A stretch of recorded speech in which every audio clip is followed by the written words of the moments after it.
का जिक्र किया, लेकिन इसके साथ ही विंध्य में रहकर उन्होंने महाकौशल को भी साधने की कोशिश की। छिंदवाड़ा के लोगों का नाम नहीं लिया, लेकिन ये बात कही कि उन्होंने आपका विश्वास हमेशा तोड़ा है। सर, आप इस भाषण को कैसे देखते हैं? देखिए, ये एक भाषण साफ तौर पर ये बताता है कि अब प्रधानमंत्री नरेंद्र मोदी और बीजेपी चुनावी मोड पर आकर खड़ी हो गई है। पूरा भाषण उनका ग्रामीण भारत और ग्रामीण भारत के विकास में भारतीय जनता पार्टी की नेतृत्व करता जो सरकार है एनडीए की केंद्र में, उसकी उपलब्धियों का जिक्र उन्होंने किया।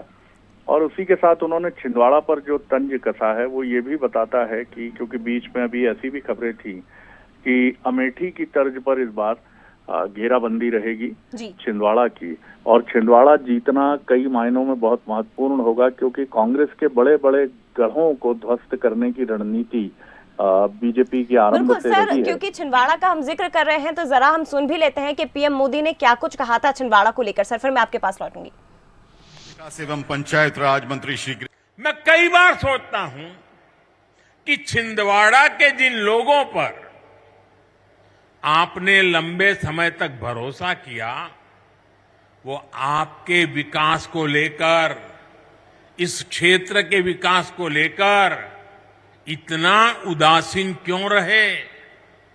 इसका जवाब कुछ राजनीतिक दलों की सोच में है। और देखिए, ना सिर्फ छिंदवाड़ा पर लेकिन कांग्रेस पर जिस तरह तंज कसा है वो भी आपको सुनाते हैं। आजादी के बाद जिस दल ने सबसे ज्यादा समय तक सरकार चलाई, उसने ही हमारे गांवों का भरोसा तोड़ दिया।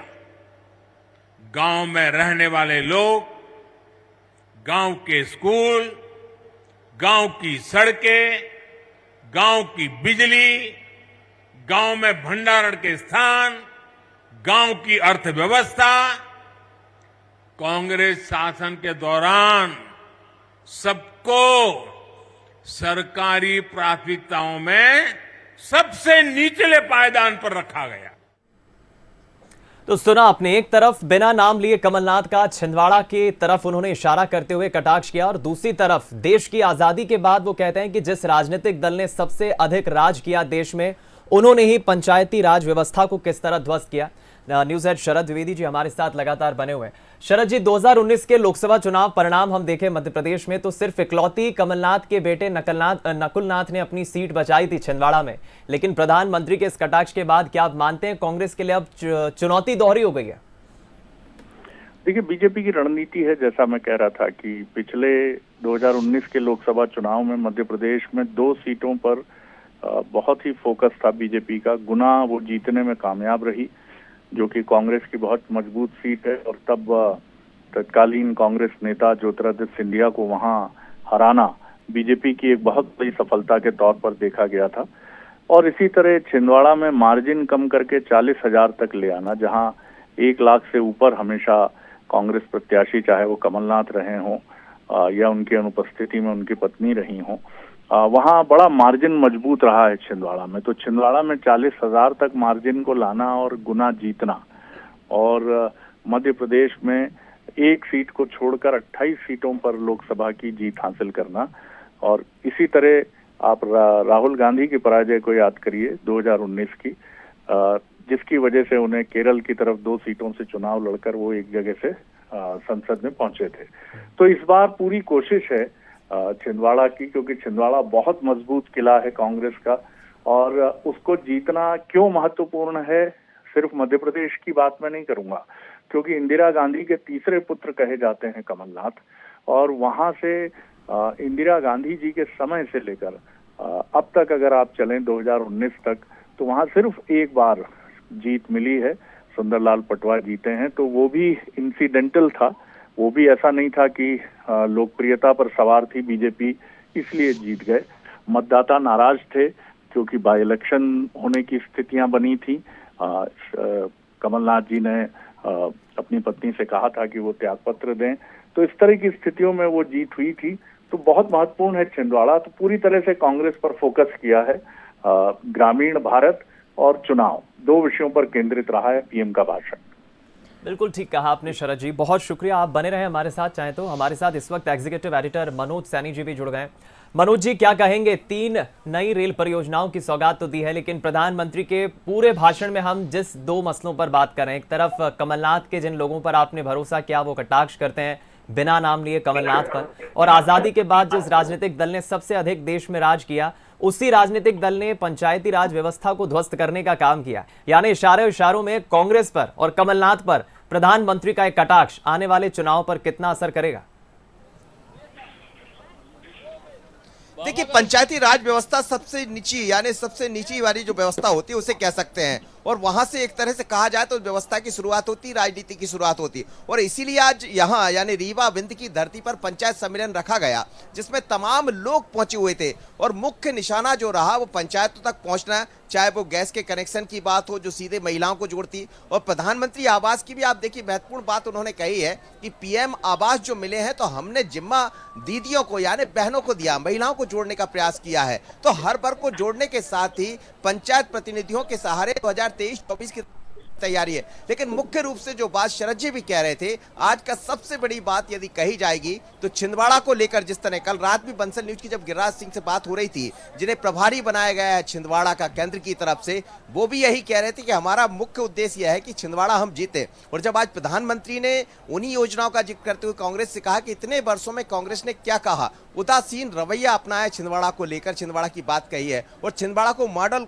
के रूप में कांग्रेस प्रस्तुत करती है, कमलनाथ प्रस्तुत करते हैं, यानी कमलनाथ को बांधने की कोशिश है छिंदवाड़ा के भीतर कि बाहर ना निकल पाए। तो 23 की तैयारी भी होगी और 24 में इसमें दिखाई देता है दीपक। और मुख्य रूप से जो बातें कही जाए तो चाहे वो ग्रामीण परिवेश की बात हो, ग्रामीण पंचायतों की बात हो, हर वर्ग को जोड़ने की बात हो, और छिंदवाड़ा को लेकर एक मैसेज देने की तैयारी की। पिछली बार 28 सीटें मिली थी, इस बार 29 लोकसभा में।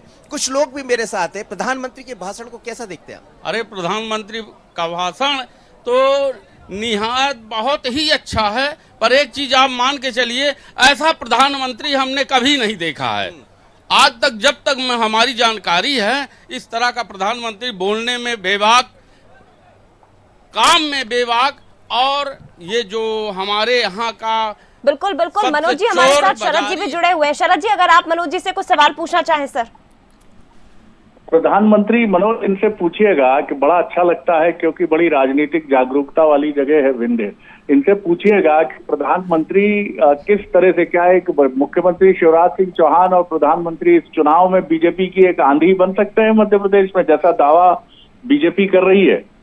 महिलाएं सशक्त होगी। लाडली बहना का मुख्यमंत्री जी ने कार्यक्रम चलाया है जो बड़ी तेजी से चल रहा है। बिंद मुख्य बात क्या दिखाई देती है बिंद में?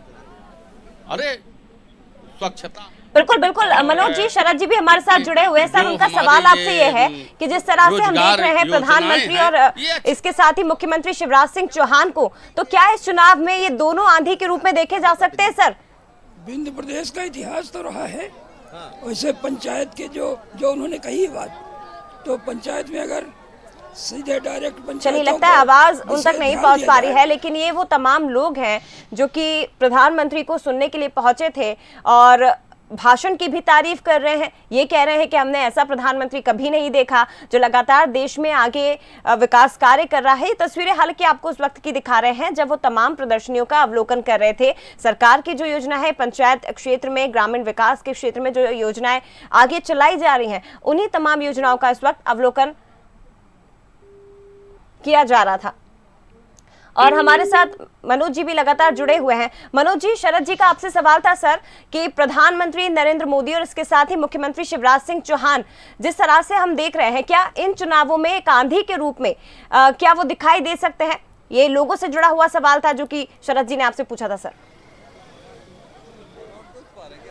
देखिए, डबल इंजन की सरकार तो प्रदेश और देश में काम कर ही रही, लेकिन जिस तरह की ट्यूनिंग एक तरह से कहा जाए मुख्यमंत्री शिवराज सिंह चौहान और प्रधानमंत्री नरेंद्र मोदी के बीच में है, तो वो नजर आ रहा है। हमने मंच पर भी ऐसी कई तस्वीरें देखी जिसमें प्रधानमंत्री को उनको बताते हुए नजर आए। एक वक्त ऐसा भी आया जब लड़कियां कुछ संगीत प्रस्तुत कर रही थी जिसमें पर्यावरण को लेकर बातें कही गई थी, प्रधानमंत्री उठकर पहुंच गए तो ये वो सब योजनाएं हैं जो सीधे तौर पर कहीं ना कहीं मध्य प्रदेश सरकार की योजनाएं हैं, और इन योजनाओं के जरिए मुख्यमंत्री और शिवराज सिंह चौहान और प्रधानमंत्री का जो दोनों के बीच सामंजस्य है वो नजर आता है। और निश्चित रूप से एक आंधी के रूप में जो तैयारी है भारतीय जनता पार्टी की वो दिखाई देगी, क्योंकि आज जहां भी आप कटवेज देखेंगे, जितने होर्डिंग्स पोस्टर बैनर देखेंगे, उसमें भी दो ही चेहरे नजर आ रहे थे, प्रधानमंत्री नरेंद्र मोदी और मुख्यमंत्री शिवराज सिंह चौहान। तो जया, निश्चित रूप से शरद जी का जो सवाल है बिल्कुल जायज सवाल है, और ये यहाँ जो तस्वीरें दिखाई देती है उसमें ये नजर भी आता। जया, निश्चित तौर पर, और आपके जरिए वो तस्वीरें भी हमने